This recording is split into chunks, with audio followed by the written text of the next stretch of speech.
We are live. All right. We're going to review Paul Thomas. Well, actually, we're going to review a review. We're going to react to a review of a Paul Thomas Anderson film, One Battle After Another, which deals with current themes you see in Minnesota, which is the anti-fascist basically wanting to get radical and physical with ICE. And that's what this movie deals with. And according to AI, if you do it through film and you do it through art, then you're just an independent voice. Well, we're going to take a look at that. And then we're going to talk about, I think, what happened this weekend. Kaylin, throw that out there. What happened this weekend? So much happened in Minneapolis this weekend. We're seeing No. more. I was thinking Miami.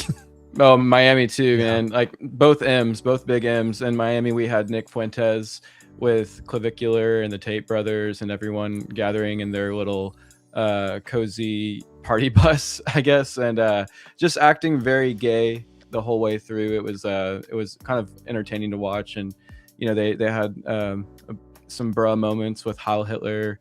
I shouldn't say that actually on stream, but HH. But yeah, no, it was kind of entertaining to watch, but also Minneapolis was insane too. So we're gonna get into some of that stuff.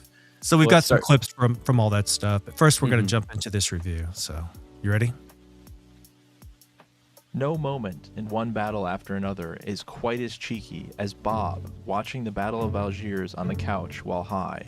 A revolutionary stuck in the past, visually communicated through the choice of film. If you substitute Ferguson for Anderson, you get the double entendre that screams doppelganger.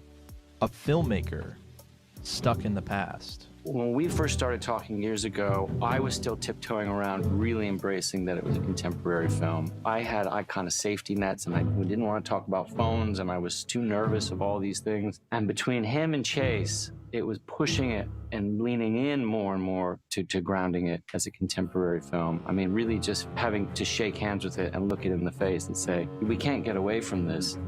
At its core, So if I'm understanding right, he's saying like, I really wanted to make this as a retro perspective, basically. Like these were events from the past, but he was reluctantly pushed creatively into saying, no, this needs to be contemporary. Right. And yeah, I think he's kind of just like, you know, fitting into a box that he thinks is going to be safe to say for something like this. But yeah, I mean, I want to say too, I haven't seen this movie either. It's still on my list of things to watch, but I am curious to know like how this creator kind of viewed the film, because I like to know going into a film sometimes what a lot of the mainstream is sort of perceiving it as, so that I can kind of take a look at it from my own eyes and see if it's something that they're reading too much into. Like I'm just kind of like, sometimes it takes me a while to get around to things, and it's nice to kind of know sometimes without spoilers what the people are saying about this film.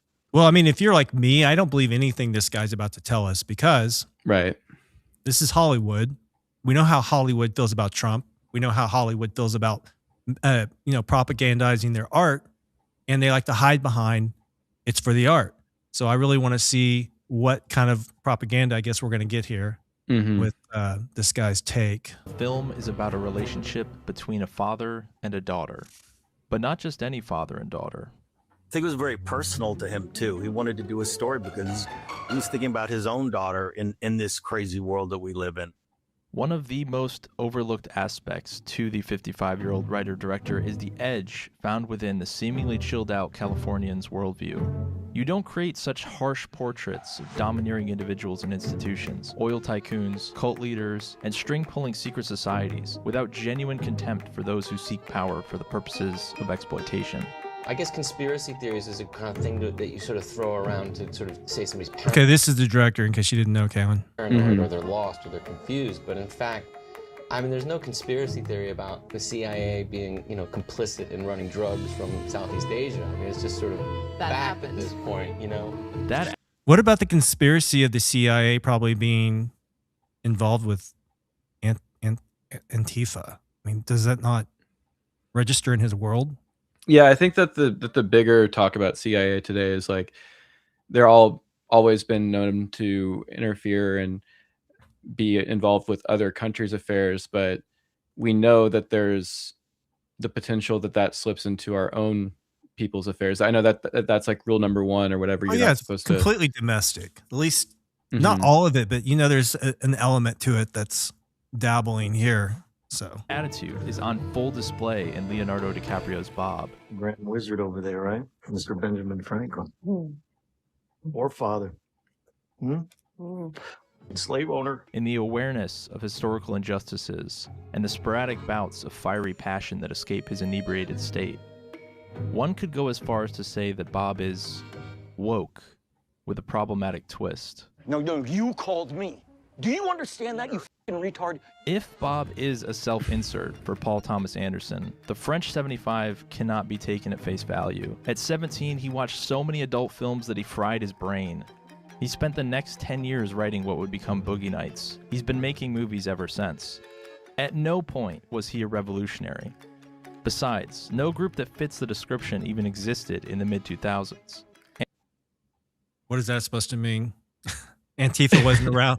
Like, I remember watching Antifa take on the World Trade Organization in Seattle, like in late 90s. This is complete. Like, we're not supposed to have a memory about what's been happening in America in the recent past. Anderson is clearly saying something with the film, though. Are you going to say something? Yeah, I mean, I was just going to say, like, the fact that there wouldn't be these types of operations being run prior to the existence of Antifa is kind of comical to even, like, sort of point that out, because I think that if there's any sort of truth to the fact that many of these things couldn't just be natural human organization, I think that you have to sort of give benefit to the fact that, Antifa could have been a project, a government project, even, potentially by some, actor that's embedded in the government that wants to, create confusion. Maybe Obama administration, perhaps. You never know with these types of things. And but we do know that many organizations on the left have put a lot of money and funding into backing these types of groups that would engage in, conduct that's, aggressive towards ICE. So I think that that's something to keep in mind too, where the money flows. And I think it's just an interesting point that he tried to bring in there. Okay. Let's do this. Even if no one can even begin to agree on what that is. And this coalition is too central to the story to not play a role in his message. The trouble is, it was so long ago, I can't really remember. I think Wonka's talking about you, bro. I didn't read it. What do you say? He said he looks like Wild Fit. You look like you bully Dr. If a Disrespect. donation makes sense for you right now, I'm asking you to pitch in to the Democratic Party's Fight Fund. Let me explain. This is how Democrats Fight win. Fund. Imagine It's funny. that. It's funny. I literally just talked about money. I swear I haven't seen this video. To be honest with you. I have no clue who that is. You don't. I have no clue who that is. Okay. Wait, is he African American? Yeah. Oh, okay. That'd be really cool if he was our next president then. I always sort of felt like there wasn't a day That'd be really cool. where I didn't feel like he was uniquely qualified to do anything. What? I mean, this is what bugs me about politics, is because you put on the political outfit that you're all of a sudden qualified for everything. Did you hear that? Yeah. With that, I mean, that just makes no sense. Yeah. Be a senator, be a CEO, lead the country. You see people like that. Caitlin, I was gonna say in DC. something Is that but I'm like not gonna all over say. Washington? Yeah, it's pretty typical. It's pretty typical for this town. And that's what's so impressive about the guy. I think not only Democrats, but Republicans and independents are looking for something new. Last night, Barack Obama won an historic victory in Iowa, beating Hillary Clinton. For Clinton, what was once considered inevitable is now barely likely. Students and seniors stood up in numbers we have never seen before. It's been a clean sweep for Barack Obama on this Saturday night. So we're still in this video that's talking about one battle after another, but this is where they're taking us. The Virgin Islands. He carried Washington. So is he trying to say that the film kind of like Louisiana. sort of eclipses this hope and change moment in the timeline? I think what he's about to do is tie it to. So there's okay, in the film there's not a clear message as to when the film begins in the future. So I think they tie it to the end of the Barack Obama presidency. Just as like the disillusionment that was setting in, kind of. As they're going to say that Paul Thomas Anderson basically was tying it to the end of something that was so great, like Obama's presidency, in his mind. And so like things devolved at that point after Obama, and we find ourselves into the future, which is about, I think it's around 16 years into the future after that, which, would put us about, here or roughly further into the future. 2030 something. Yeah. Or early 2030s maybe. Right. PTA he's so precise. Look at that artist at work. PTA has this thing in his mind. So He's serious. like this mad scientist, and he's just like this genius. Shh, I'm about to hit record. I'm wondering if that's you so can cringe. say a little bit about casting Tiana in this very important role. Well, I needed somebody who was going to make a very big impression. The right man for the job.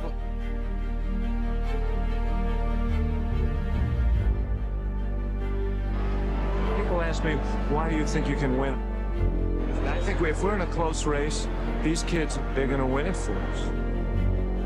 Obama is so changing the world. If you just contrast that with what we have in the Oval Office now with Trump, that is so fake looking. Yeah. I think anyway. You don't have to agree, but it just No, I mean, I think it's like, the idea that, you act so like much like a head of state over in Europe bro, or something. like a you know, bro. it's- yeah, just kind of bro. Yeah, just being kind of bro about it at the same time. Like you think you're distinguished, but you're acting so, chill in your position. And I think that contrast kind of rub people the wrong way, because Trump is just kind of like he doesn't really act that like he doesn't try to like maintain the bureaucratic posture that like others like Obama sort of did.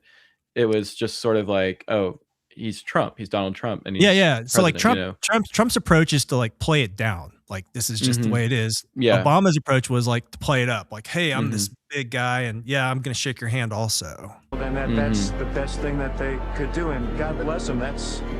We need more of that. The good news is I think they are. I think the main difference too, you don't have to pause it, but I think the main difference is, so you don't have to, is that, essentially Obama, the thing that made him was being the president. Donald Trump was made before the presidency. That's a great point. Need some direction. Don't be unclear. I got a plan for us. What is it, man? You're going to create a diversion? I'm going to blow something up. I want you to create a show.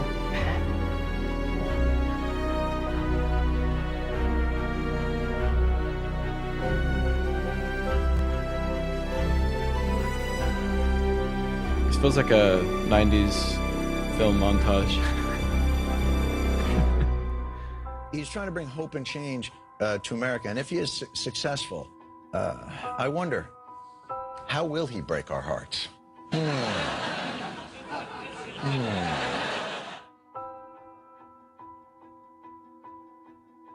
Imagine being able to build an app with your name on it, just by thinking about it. Meet Base 44.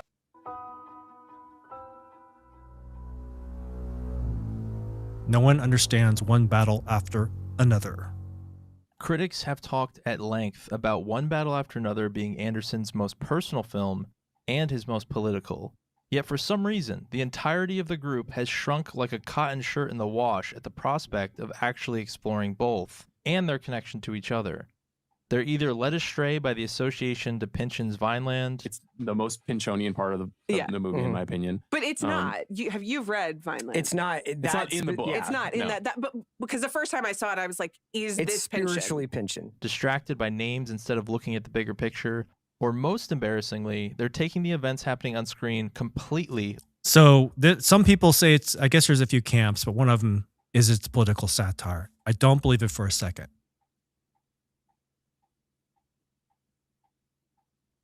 Galen? I don't know enough yet. We haven't seen it, but I'm just saying, like, knowing what you know about Hollywood and knowing what you know about how they feel about this moment, and this movie came out at this. If you're just connecting the dots as far as timing, like this is their moment to do satire on left leaning causes. If it's not satire, then it's like it's just a honest fictional story that's like maybe like trying to send a clear message to its viewers? You think? I don't know. I don't know that I'm going to buy into satire. It's the flip side of the radical politics that we see in the first 45 minutes. It's the same sense of curing injustice, but doing it in a completely different way. The movie's not saying this one's better than the other, but it's saying this is two sides. Then they're interwoven. Also, it's probably not satire, because you'd have to rely on a majority of the people that go out and see this movie that would see it as satire, and I don't think that most of the people that went to go see this were going into the film with that in their heads, you know. And unless they do something very obvious, some very obvious like tropes in the film that are supposed to present that to the viewer, I don't know if I could see it. I agree with that. Yeah. There's got to be some tells, and we haven't seen it yet, but the only I'm concrete information kind of not thinking so far. Time the film takes place in is that the post prologue is 16 years after the extended opening of the film. So here we go. Post prologue, 16 years after the opening of the film. So 16 years from the present day would put us directly at the start of Obama's first term as president. Oh, Paul Thomas I had that Anderson's wrong. most political movie, set during the window. Yeah, of that's the what I most was thinking. Is historic- like, it does pick up where the Obama administration kicks off, because it's like supposed to like be, I don't know. So from 2008 to 2018 would be 10 years. So another 6 years would put us right now. Yeah. Right? Yeah. significant election and most impactful changeover But it's satire. in power this century. And somehow I'm supposed to believe that's just coincidence. Right. Everything's intentional. The jump forward in time is the exact moment that Bob checks out. PTA is timestamping the source of his own disillusionment, what got him to disengage from the cause. This one line. Y'all think he like black girls? Y'all think he like me? Of course I like y'all. This shit up. What you think I'm doing here? Is working on 3 levels. He's explaining Bob's reason for being there, setting up Lockjaw as his evil mirror, completely recontextualizing the words used, and he's saying, why do you think I'm here? Well, here is Maya Rudolph, by the way. You can catch her in the new film, Inherent Vice, directed by her longtime partner, Paul Thomas Anderson. You had a dinner with the vice. That's his wife. President Kamala Harris. The heck? I sure did. Did she mention the impressor? You don't really talk about it. You just talk about. No, I do it for fun. I'm like doing it because you love the person, you know. When you're watching someone do what they do so well, it really is such a pleasure. And Paul is such an incredible director. 2 times now I've given birth while he was shooting, so I don't get to see him. So this time I had our baby, and then I got to go to work. Oh, and nothing. then really it wasn't until after I left doing the show stuff on that people were Restream. like, hey, you know, Yeah. where's all the black girls?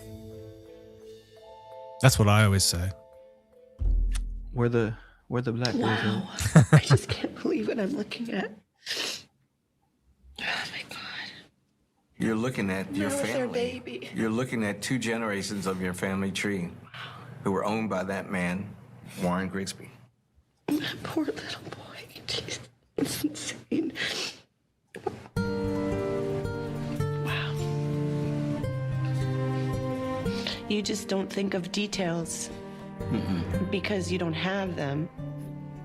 And then I see 5 and I think of my daughter. But it's incomprehensible. Even a year ago, I wouldn't have thought this possible, that an African-American man could be elected president of the United States. This is truly an incredible moment of American history. I can't think of another country in the world where you would have a significant minority that was once so maligned and so oppressed, finally have one of its sons rise to this level. How about South Africa? Yeah, I don't think the lineage goes that far back for the Obama. That's like family. that's like the most obvious. I mean, golly. This is, you know, I don't care how you feel about him politically. On some level, you have to say this is America at its grandest, and what it says for our children. When he's on the phone with comrade Josh, Anderson is alley-ooping to himself to dunk on the current landscape of the political left. You guys are so incompetent, purely intolerable, man. This is not the way the revolutionaries do shit. You know how hard you are to talk to? The implication here is that the new members on the team are more interested in using the right words than getting things done, than winning. PTA underscores this point by inserting a transgressive word right into this conversation. Meanwhile, Josh uses transgressive. Yeah, like it tells me everything I need to know about the guy doing this video essay. Yeah, it's transgressive. It's interesting that he picks up. I see where he's coming from, but it's not necessarily the point that the film was trying to sort of like overemphasize on. I mean, that's just a literature teacher kind of response to seeing a scene like that. It's like, but I mean, maybe he's supposed to be sort of characterized as like not really having like a full grasp or understanding of what he's after or what he's going after, because he's, just I assume that he's making mistakes and doing things that are not going to be beneficial for his future. He's going to get caught eventually. So I mean, maybe they're trying to sort of present. I'm just kind of tired of these like anti-hero stories where it's like the main protagonist, just has like so many flaws that it's like, there should be some stories, I think, at least, that you can get behind. Although if you're going to make a movie about a revolutionary and make him just completely, spotless, then that would receive its own type of critique too. But I also just, this isn't really a movie, I guess, for me. I don't know if I would be, whenever I saw the previews for it, I wasn't like, oh, I got to go see that. That wasn't my. Well, I get you. I totally get. I mean, it's all. I guess the point of doing this reaction to this guy's essay about the movie is whether or not you think this movie is like a movie you want to watch. It's what Hollywood is putting out as high art, and I think from that perspective, it deserves, people who aren't buying the line in Hollywood to give their take on it. We're involved in art here at Meme Ranch, and we bring a certain perspective to projects like this. And I'm not going to necessarily buy the whole line they're trying to sell us, that this is a harmless, and this is just, I've been working on this project for years, and we have to look at like why it came out right now, and maybe why even the character is like, hey, you guys all you want to do is talk about stupid stuff and stuff that's not working when you need to be taking action. If you apply that message to what's happening, in Minnesota right now, that's pretty subversive, right? Do you get my point? Yeah. It's like laying the seeds maybe for some people. Yeah, it's like, hey, you guys quit just talking about stuff. And if they're like, hey, we should be more like DiCaprio, in a way. We'll see. Uses the terminology and buzzwords of the day intentionally to antagonize Bob despite not being offended. There's no need to shout. This is a violation of my safety. These are noise triggers. Josh does not care about the very real stakes and danger of the moment that are barreling down towards his daughter. It isn't until a member of the old guard steps in that communication happens, a connection between old friends. There's a parenthetical just out of frame for every one of these moments between Josh and Bob. We used to want to win. We used to get things done. What's happened to us? Anderson is not presenting two valid methods of resistance or an evolution of political activism. As we've already established, he's not being literal, and he's certainly not tacitly endorsing violence against the state in a $200 million budgeted. Really? Yeah, I mean, I feel like you can and still be making art, but go ahead, Kaylin. Yeah, I mean, I feel like the whole point of the film is trying to make the argument that the left and their activism isn't strong enough, and that it's just like its own type of bureaucracy and its own type of theater. That's good. And I think that for this author of this video to be making that sort of argument that like, oh, he wouldn't spend like this 100, $200 billion budget on making that kind of message. Well, it's like, well, maybe he actually did. Maybe that's the kind of thing that Hollywood is getting funded to sort of promote and do right now. Yeah, funny how they find the money for that. Mm-hmm. Anyway. Film. If he was, don't you think there would be, I don't know, any instance of tangible violence against the state in the part that takes place in the modern day? I think if you were to retitle the movie, you would just title it Antifa the movie. Think about the opening in broad terms. The charismatic leader and their team go in guns blazing. They hit the holding facility, the courts, shake down the politicians, and they hit the banks. It's almost a roadmap that an incoming president with a mandate would lay out. Massive, sweeping changes to institutions. Especially a presidential candidate that trafficked in the aesthetics of revolution. And if you combine revolutionary with black woman, with mother, you got a high bar with me, Skippy, Bucko, revolutionary black mom. Yeah, you gotta get that right. Except that's not what PTA is doing. In fact, he's doing the exact opposite. Her name, Perfidia, perfidious. It means deceitful, untrustworthy, and false. He is underlining and putting the text in bold. This is a fake revolutionary. My child comes from a whole line of revolutionaries. Every revolution is predicated on hope and the... I don't know. Now I'm starting to think I need to see the movie before I'm so hard on it. But I just can't believe Hollywood's going to not do that. Well, I mean, I think it still is the point where it's just like, if it, because we're looking at it through this lens of having not seen it and having just seen these clips, especially to the creator of this video's perspective, he is going to see us as the literal people who are taking it way too literally when it's supposed to be seen through this other lens from his point of view.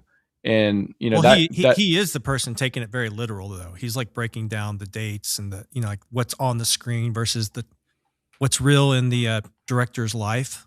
Mm-hmm. He's the one making all the literal connections. We're just reacting to that.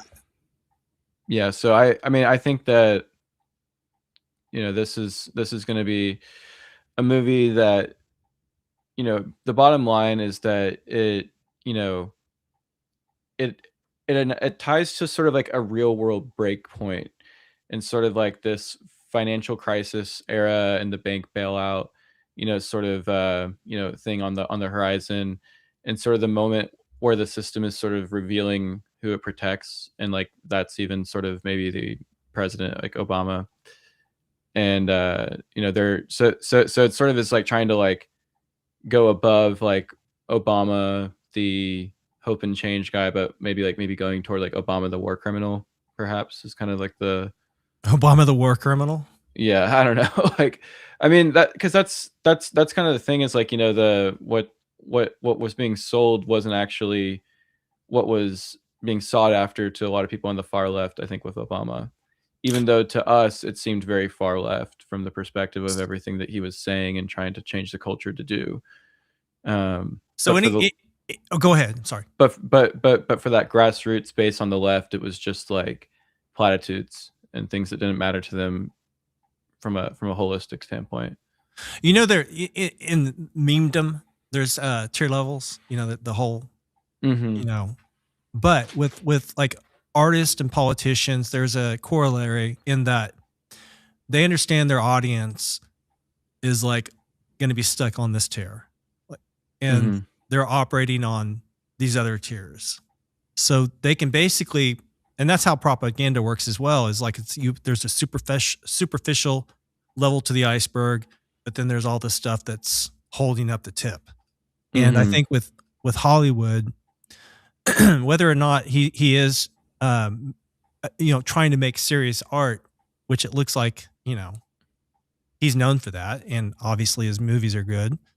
Mm-hmm. And he cooks all this stuff into the recipe. It's still the super level. They know the super level is going to be what people dig into and react to. They're not going to be breaking down the movie trying to figure out what Paul Thomas Anderson really meant here or there. Like this guy, they're just like, oh, well, revolutionaries They're too bureaucratic. They need more action.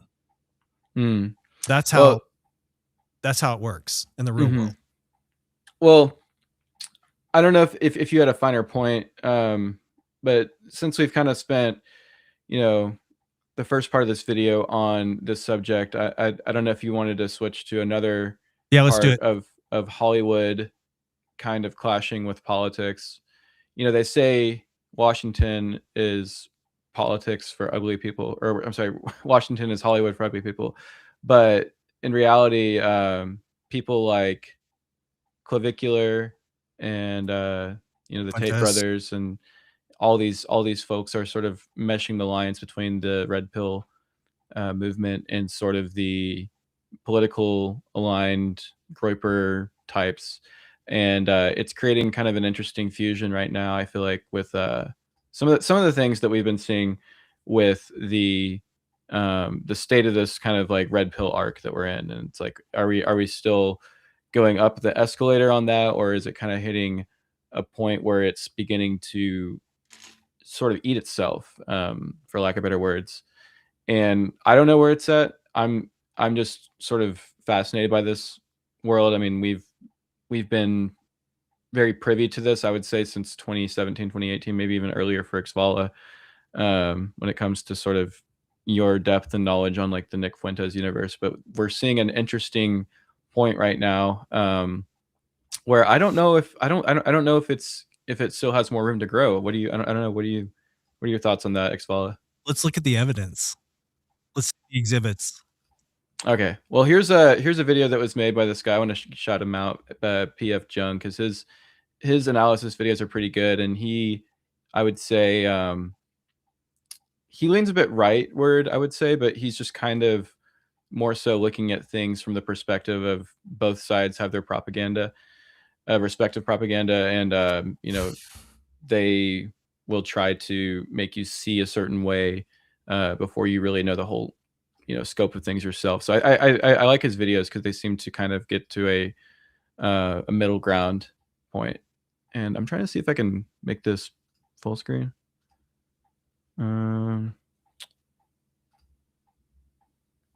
How do you get yours to be full screen? And go into your tab that's hosting it. Okay. And just full screen it.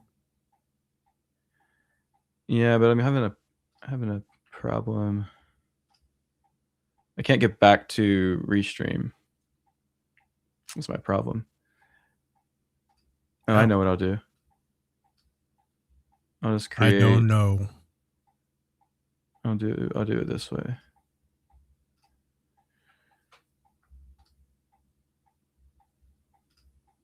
I can hear your clock. Oh. Let me see if I can stop that thing. It's just because it's so quiet. All right, here's this video. No accompanying context. I would have assumed it was a skit parodying the absurdity of modern far-right internet influencers. The young white man, you are truly alone. All the young white guys need to team up because it is us against the world. Everyone hates us. You guys need to wake up to that fact. We need to become racist and we need to take charge. You gave him a ticket to the whoa, whoa. Okay. And by the way, don't buy into this propaganda that, oh, white girls are just whores. Let's go to fucking Colombia and get a cheap hooker. Yeah. This passport bro bullshit, that's as Jewish. That's Jewish as that's a Jewish psyop to make you have babies. The far right have been enjoying a rapid and significant increase in cultural power as of late. I gotcha. And as is the case for every ideological movement that grows to a certain size, I haven't seen any of this yet, so. Yeah, so basically this is what's been going on X for like the last like four and a half months. I saw clips of the Miami thing, but I didn't see that. Oh, we're gonna get to that, but I wanted to kind of tee this up for you first. Who were those two people we just watched? So that was oh man, if you asked me on a different day, I'd be able to tell you. But okay, I know that the girl that we just watched, she got her like fame for like basically going on X and like just being a blonde girl that was like willing to say the N-word.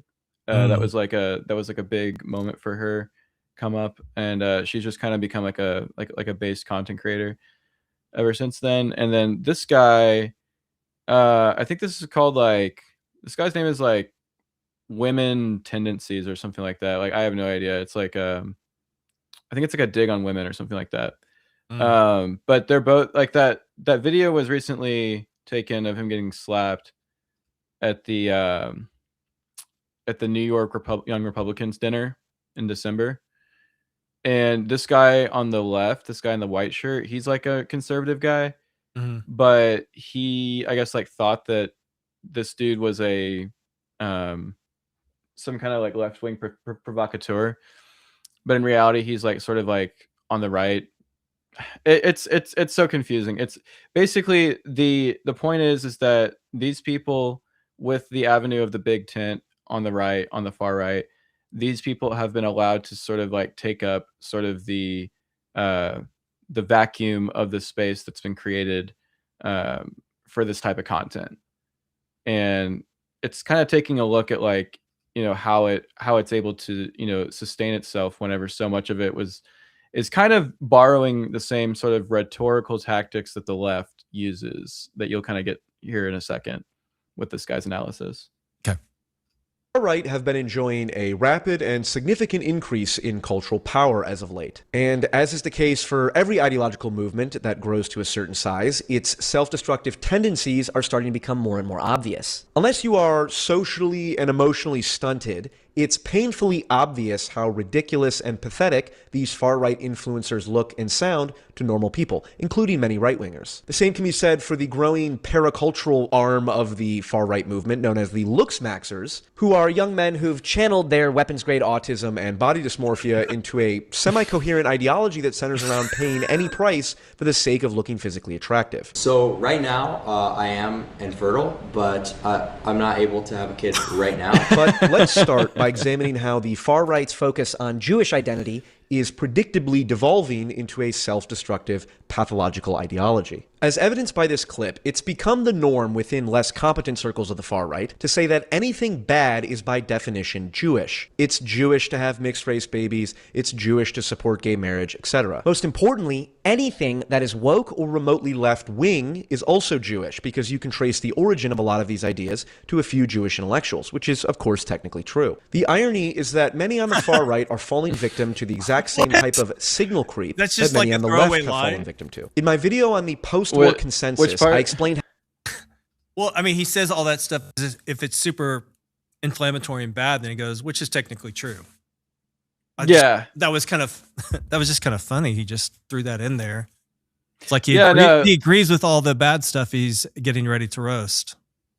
Yeah, no, but you'll see what it gets more nuanced. How left-wing secular morality hinges entirely on the belief that the Nazis are the ultimate standard of evil. What happens is that anything that can even be associated with Nazism begins to get labeled as such, no matter how far removed the given concept is from actual Nazism. And what happens is that the things that are forbidden about the Nazis, they increase. At first, it's strict Nazi imagery, right? You can't bring that up. You can't show it. You can't identify with it. But then what happens is slowly everything that's related that can be stuck to it starts to be part of that story. When we have debates about the merits of nationalism, which is a concept that in principle can be separated from the historical reality of Nazism, we still use the Nazis' embrace of nationalism as a mark against it. The same thing happens for things like family values, which is even further removed from Nazism, but will still be associated with it as a means of criticizing it. And eventually, things as far removed as working out can be considered right-wing because of its proximity to fascism. The problem with the far right is that they are falling victim to signal creep as well, but instead of Nazism being the standard of evil, it's anything that could be considered Jewish or woke. For example, if you are a devout Orthodox Jew, it means you're fundamentally a threat to Christian people. Of interracial marriage, you're a race traitor. And if you even suggest that anti-Semitism and racism should be condemned, you are a closeted leftist engaging in woke tone policing. For example, Handsome Truth is a far-right influencer who is celebrated in some right-wing circles. Personally, I believe that Handsome Truth and everyone who supports him are racist, this is just so like Nazis. So much Simply of a joke using those words will cause many on the Oh, the funny thing is, Lily, I think is a coal burner. Like she has a kid, and I think she she's been with a black guy. So like at the very beginning, she was like, telling white guys not to like go to like South America and like be passport bros and like hook up with Cubans or something. But she herself has, I believe, a history of being with people of other. You races. have to view the actions that you're seeing as somewhat comical. I mean, I'm sorry if I'm like tone deaf on that, but it comes off. No, it comes off as comedy. It goes back to the very sort of like nexus point that people like often just sort of like overlook now because it's just so. It's basically what I'm saying is the fact that Nick's name is Nick Fuentes, like Fuentes, right, is the name, Hispanic sounding, and I think that that's like when you think about all of this, like it is sort of a tangent of the movement that I think is like meant to sort of eventually sort of burn out because I don't know how it sort of keeps going. Yeah. So like to your point, if this was guys who were in their 50s and 60s saying this stuff, I'd be a little worried, if that was the popular thing amongst, boomers and Gen Xers, but it seems like it's more Gen Z, maybe some millennials. And it's because that's a generational thing. That's like something that is, it's mimetics, it's just the way things are going to act and react against each other with that generation. So it will probably just fizzle, a new meme will replace it. There was an interesting part here. I'll skip ahead a little bit. The same is true for the far left. Sometimes it feels like I'm the only one who understands this, but just because you have some very conservative or very progressive views doesn't mean that you're a bad person. What makes you a bad person is if you cheer on the death of innocent Israelis or you celebrate mass shootings. This is one of the reasons I'm relatively slow to agree that Nick Fuentes is literally a Nazi, because I don't think the same word should be used to describe Nick Fuentes and Handsome Truth. Regardless of his motivations, even Nick Fuentes has to pay lip service to and agree with the idea that there is a very real slippery slope when it comes to anti-Semitism. By the way, I'll give you another concession because I want to be objective. There are people that are legitimately hating Jews right now. There are. I saw in Florida, they're pulling up on Jews with like water pistols and spraying them with water. And I got on my show and I said, fuck that. Yeah, I said, and I appreciate that. Yeah, because I don't believe in that. I'm not a piece of shit. That video bothered me in particular because if people start to think it's okay to do that, the ADL isn't necessarily wrong about the idea that it is slippery slope. You pull up on somebody with a water pistol. Okay, what if it's a paintball gun next time? Is that really okay? That people are going to be harassed and like shot at with a airsoft gun or a paintball gun? No, that's bullshit. And that's denying basic dignity, basic rights. That's not Christian. That's not American. And there is an excess of that. And I agree that it should be sort of contained. I'm very glad. So, I mean, that to me is sort of a bigger point from a guy who's sort of like standing at a crossroads right now with his movement. Like he's basically got to make a more objective view of his known, whether it's a new one or whether it's one that he's had for a while. But I mean, personally, I think that, Nick has, I would argue, maybe has never been a Nazi. Like I've never really seen him. I don't think I'd be able to like watch his stuff that much if I legitimately thought that he was a Nazi. Does that make sense? Like yeah. No, I get you. Yeah, so I feel like that's kind of a thing that it's so weird how like our perceptions of people get subverted so much by what the media does, because the media would have you believing that this guy is like, leading the next neo-Nazi movement, Yeah, to your point, I think that what I hear them say, like the media will say about people like Nick, is maybe not, he isn't one, but maybe the people that sympathize with his message are. Therefore, and that's what they said about Donald Trump. No, I know, I get that. Mm-hmm. And I think that, yeah, it's like basically by him coming out and saying that, to me, is like, I think he's basically getting himself sort of locked into position for potentially some sort of political run in the future. I mean, you have to.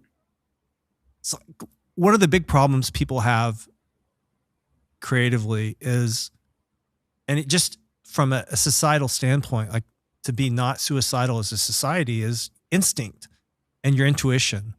And Nick is, to me, he's got an intuition and an instinct about where things are at. And that's what's on display. It's like his message just evolved. And I don't think he's led people there. I think he's reacting. Like, this is a reactionary statement, right? He's not saying, he is saying don't go out there and do that stuff, but it's not like he got ahead of it. You know, he's reacting to what's happening. And people who are going out there and acting like assholes like that, I don't even think that's their idea. I think that's their idea of what they it's not their intuition. You know, it's almost like they're just buying into the BS. Yeah, and also I think that people are like, the room for what is acceptable to joke, for what things are acceptable and what things aren't acceptable to joke, is always expanding. Or contracting, actually, lately. Contracting, well, I mean, yeah. We're coming out of the contraction. Sorry. Yeah, well, at least in America we are. Over in Europe, it's probably terrible. The things that you probably can't joke about. But I think that's part of the Gen Z mindset too, is that like a lot of these things that Nick says, he does construe as jokes that he's telling. And I think that there's so many like older generations that just aren't willing to like touch the things that he's willing to touch, even though it's like pretty commonplace for a lot of people in his age group and our age group. I'm only 2 years older than him. So, I mean, he couches all his witticisms in political commentary, which, you know, I've heard Steven and Bake told me when we went to the Kirk funeral, they told me they tried to convince him to be like a late night talk show host because he's so funny and he's so quick. Mm-hmm. But, you know, he's more straight politics, which is a good combination, you know, to capture an audience. Yeah. Well, here's sort of more to the stuff that we were talking about earlier that we were teeing up, is sort of the rounds that Nick was making in Miami this weekend, which he never even hardly steps out of Chicago, except lately he's been going more places. But probably scared. This was funny though, because Perry, our friend of the show, said Nick looks like a lawyer who's got invited to his client's party to celebrate getting acquitted. And it kind of does, actually, if you take a look here. I mean, yeah, I feel like Nick's the only person who could fit the lawyer category of this photo. Everyone else looks like they're part of the case. But you got also from this catalog of stuff that I got together, we have here's the actual event that they went to in the club featuring Ye.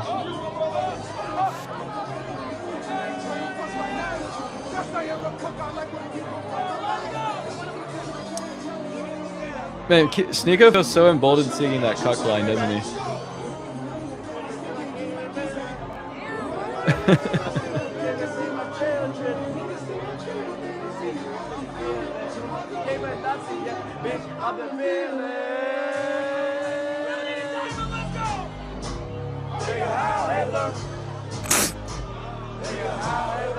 Should we yeah, that's that was they got the club to play that. Yeah, they did, which is actually kind of impressive, I gotta say. Wait, probably impressive how, Kalen? Probably because they paid him to play it. Mm-hmm. What was I gonna say? Oh yeah, this reminds me of like the what was that video, like the TikTok Riz party? Yeah, this is like they're trying to like, oh my god, it's the exact same setup. Oh my god, we just like found like meme comparison gold right here. This is incredible. Look at this. Oh my. This was like the frat sorority party. This is the part that went viral.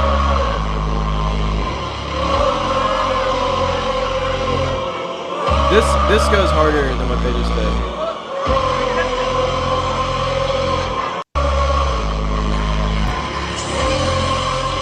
Y'all ready?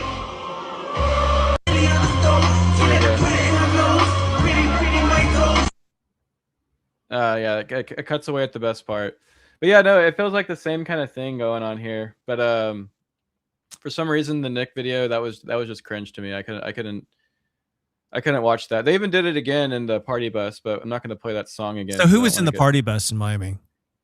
Okay, let me. And how did this come about? Let me just play the video without any. So I was told that this came about because they were trying to sort of like get Myron and Nick to stop their beef they had apparently. Oh my god. Yeah, so that's Fresh and Fit. Yeah. So they're trying to get Fresh and Fit, Myron, him and Nick back to be on the same page. I don't know what page they ever departed with one another. Maybe it was like the Muslim thing. But yeah, so this is just them hanging out in the party bus.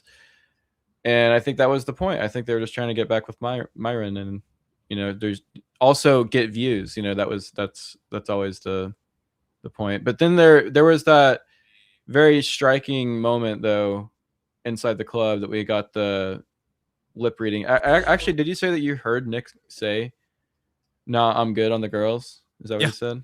Yeah. The next clip. Yo, Nick, I'm gonna bring some girls over for you. Please don't. I'm good. Please don't. I'm good. There's your Gen Z president. No, I'm good.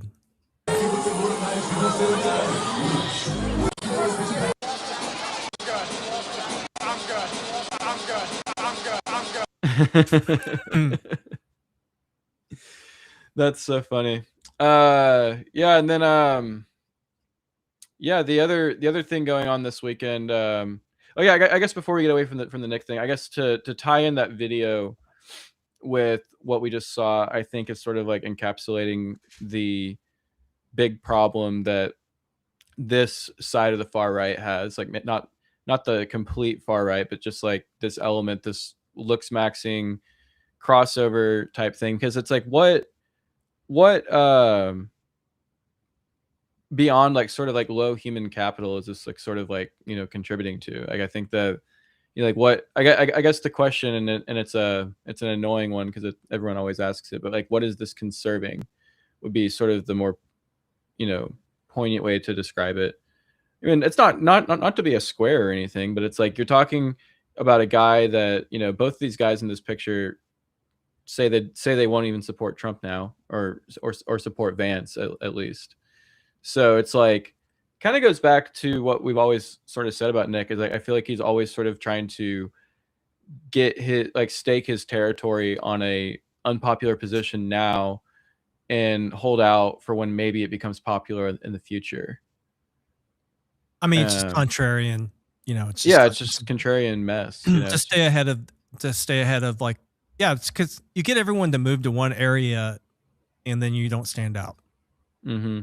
So then you got to move to another area to stand out. So it's just, and not politics. Yeah, not to beat a dead horse on sort of the questionable actors, you know, type of focus, but this was one that was interesting. So this was footage of January 6th defendant Jake Lang going to this. We should have started with this. Yeah, we should have. Yeah, but we can always clip it, man. Tell the AI right now, hey, clip this stuff. Hey, you picked up on that word, clip it. But yeah, Jake Lang, if you're editing this later, AI, Jake Lang, clip this stuff right now. So I want to start with what with what Jake Lang had put out on X earlier in the day, because that, I feel like that context is really needed. Especially with what happened. It was like a mob. I hadn't seen a mob like that since iShowSpeed showed up and gave out free PlayStation 5s in New York City. Because, oh my gosh, you know, I just want to show you guys this clip right now, if I can, before we even like show you the preview context. Because no, honestly, regardless of what he said or did on X, he did not deserve this type of treatment. Oh, I saw this. I didn't know what I was looking at. I know who this guy is. Also, that jazz music is really funny. So like, the speaker's right there. What the heck?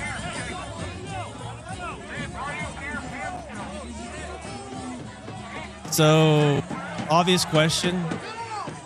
What's the spectrum of this guy, dude? So he was pardoned by Donald Trump. And if I can pull up the picture real quick of him on January 6th. This is one that this is one of his most famous photos of him right there. That's a nice bet. Yeah. This looks like something out of One Battle After Another. Yeah, no, like, I mean, honestly, it's probably still a good thing that we ended on this because it kind of ties it all together. Because it's like, Full it's like, circle. what is this figure? You know, Jake Lang. Like, what is he about? Like, what does he embody? You know, if you ask like a certain cohort of the far right, they'll just kind of like say like, oh, he's Jewish. Which apparently there's an allegation out there that he is. I don't know if he is or not, but it wouldn't matter to me either way. It's just what I've seen some people, you know, say just sort of to kind of like mock him, so to speak. But the other thing I wanted to point out was what he said earlier today, and it's kind of funny. Like, someone should make a video clip of like him making this video like on X, like what he announces in this video, and then just do like a quick like cut shot away to him in the crowd of people, because I think that juxtaposition would just be funny regardless. But it looks so cold there. Will be burning Qurans, standing up against the Somali standing up against the Somali invasion of Minneapolis, the immediate deportation of Ilhan Omar, and the arrest of the scammer Tim Walz. Come join us 1 p.m. Minneapolis City Hall. Will be burning Qurans, standing up against. I mean, First Amendment right to do that, like, no problem with that whatsoever. But it's like, you're talking about going and doing that right now in Minneapolis with what's happening in Minneapolis. And meanwhile, it's like ICE officers are like actually trying to do their job, and all this protest and commotion is just making it harder. So you're gonna go there as like someone who like, it's a brilliant strategic move, dude. He's got everyone away from where the ICE raids are at, attacking him. maybe that's what he was thinking. But I think, you know, I don't know. It's in some ways though, it's like, you know, like the police aren't even like showing up to protect people at like half of these events. And it's like, you're just going to create another like massive crowd. And I don't even know if he created the crowd per se, but he announced that he was going to be doing that at City Hall at a specific time. So I imagine there was already probably protesters that were there, and he was just kind of like, you know, letting other people know that he was going to be there. But this is what happened. This is the mob.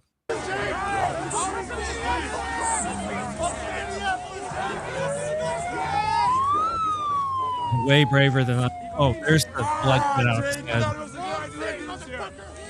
He got no, but like, he's got blood coming down his neck.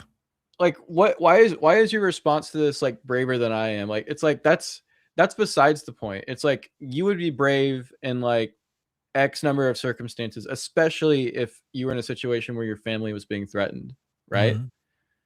But this doesn't require bravery. It just requires like a certain level of stupidity to like not put two and two together. Or it's like, you think that the views are going, because at a certain degree or a certain point, to me, it's less about like making a statement, and it's more about just like getting views or getting like notoriety for doing something that like doesn't actually bring about change. I've seen him do this before in another like there, but it wasn't at the state capitol.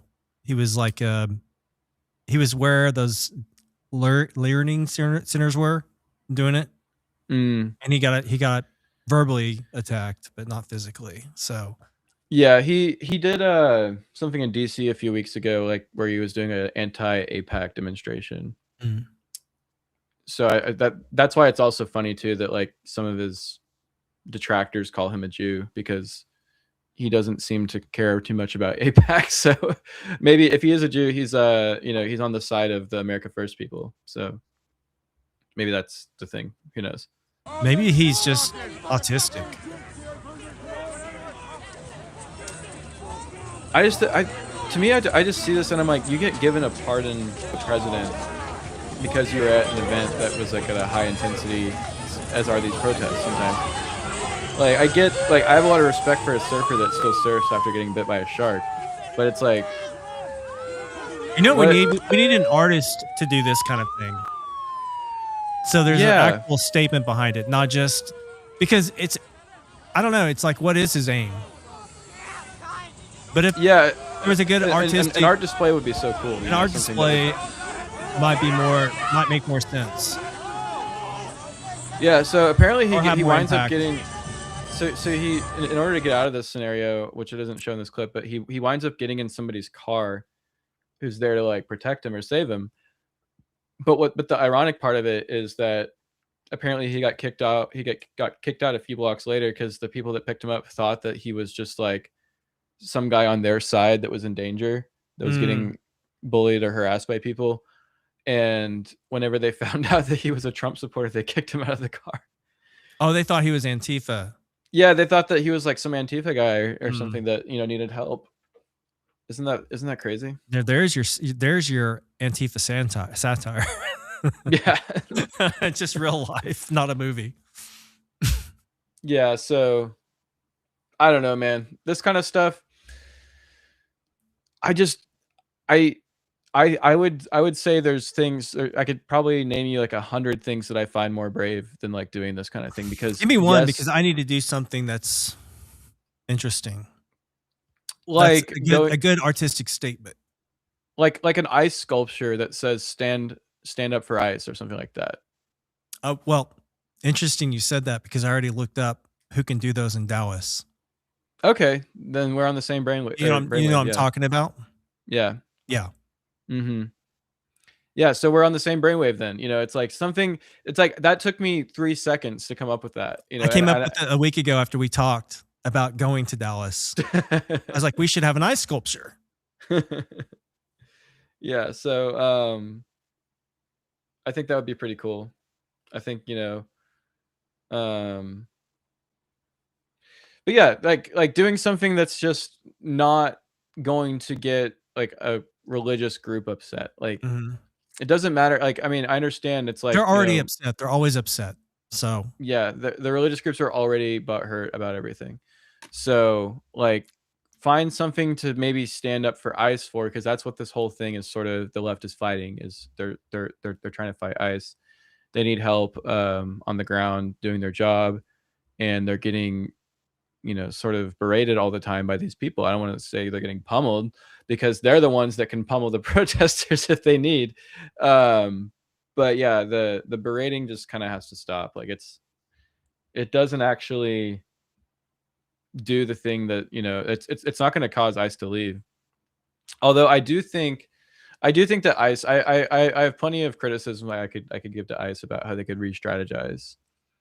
Because I mean, there's been a lot of talk lately about how really the Trump administration needs to be going after employers of people who are knowingly employing people who are not citizens or do not have their green cards. They're all self-employed as autistic learning centers or daycare centers. It's like they've been wrong about the whole employer thing all along. They're all self-employed, or they're all getting money from USAID in some form or fashion, or they're paid protesters. It's like this myth of like, I'm sure it exists, but I think that's such a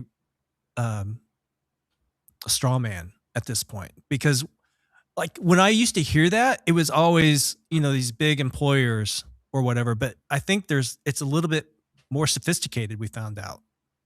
Yeah, that's a fair point too. I mean, not just go after the employers, but also it's like right now in Minnesota, it seems like almost every time there's always some protester there that's just there to disrupt ICE and what they're doing. So it's like, how do you... Oh crap. Sorry, did I do that? I don't know. I don't think anything happened, did it? Can you not hear me No, anymore? just ignore me. No, just ignore me. Okay. Yeah, I just think that there needs to be some sort of workaround, something to try to like be more stealthy.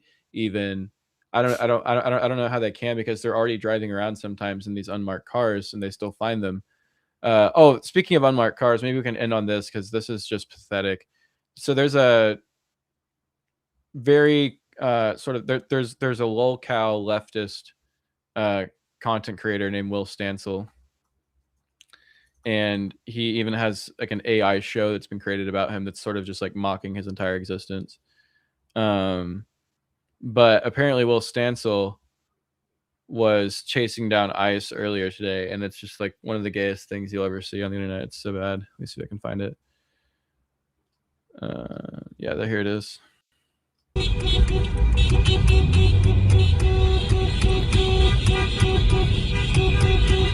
So he's like sitting here in this car, and he's on a phone call with a woman that's in a car behind them, and they're like acting like fake police officers, acting like they're like in hot pursuit of this ICE vehicle and like trying to coordinate together to try to get them out of the community or something. Be safe. Watch out for the bike. Be careful. Oh.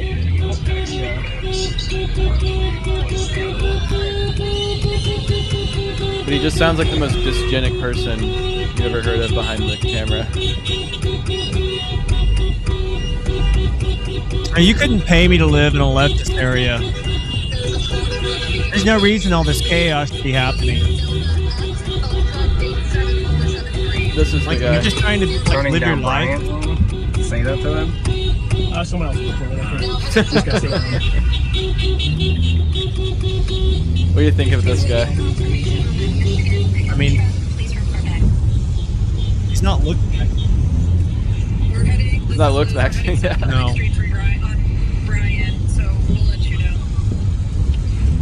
So there's a show on X that was made with AI. You can see why all the Somalis moved there.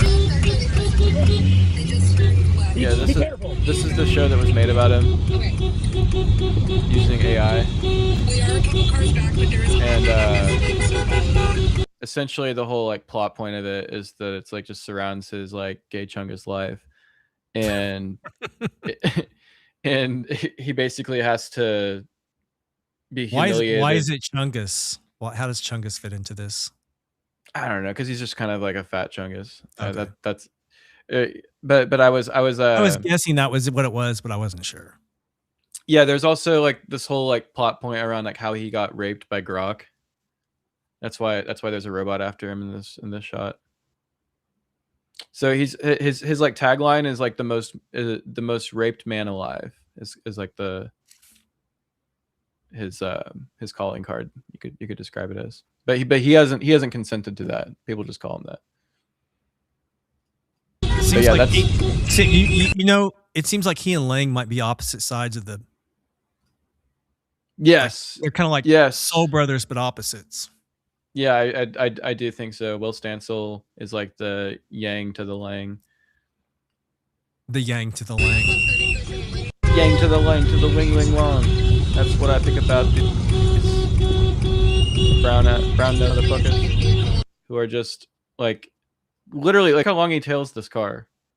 Like don't you think this should be illegal? Yeah, I do. I mean, you know, it also should be illegal is that bike lane in Minneapolis. Who's going to ride that? Yeah, this is ridiculous, dude. So he trails him all the way to the highway. And a judge just recently ruled on Friday that now like ICE like can't retaliate to aggressive protesting as they have been in certain ways. Like they can't, arrest people if they get too close during an operation or a federal judge. Yeah, federal judge. Mm. So that will probably have an impact then. Yeah, so we'll see. I think that if anything, it makes ICE unable to defend themselves as much when it comes to people that might come up on them and do something. Oh wait, you drastic. said ICE can't. Yeah, they tied ICE's hands. I read that backwards. Okay. Yeah. Hmm. Yeah, they tied ICE's hands on this issue. So, I mean, they can still do their operations, but they just have like fewer tools in their tool belt. Let me see what this judge did. Judge Menendez. Well, you can't shoot people when they try and run you over, kind of thing. What does the New York Times say? Forget. We're dropping FAFO this week. We're dropping FAFO. Heck yeah. Mm-hmm. Yep. For those of you out there listening, this is a really solid track, and it's gonna probably like go straight to your playlists after this. It is dropping. Are we gonna drop it on DSPs? Everywhere. Everywhere you can find music, you can find FAFO. But yeah, so anyways, I'm not going to get into this judge's decision, but you can look it up later. It's terrible. It's terrible that they're still trying to stop federal agents from being able to do their job. I'm just going to leave it at that. All right, dude, let's wrap it up. All right. If you guys like this video, make sure to give it a like and a thumb and tell us what you'd like us to watch next and react to next. And until next time, we'll see you around. And yeah, I think we'll probably do another one this week, right, Xfella? Yes. See you guys at the Meme Ranch. All right. See you guys.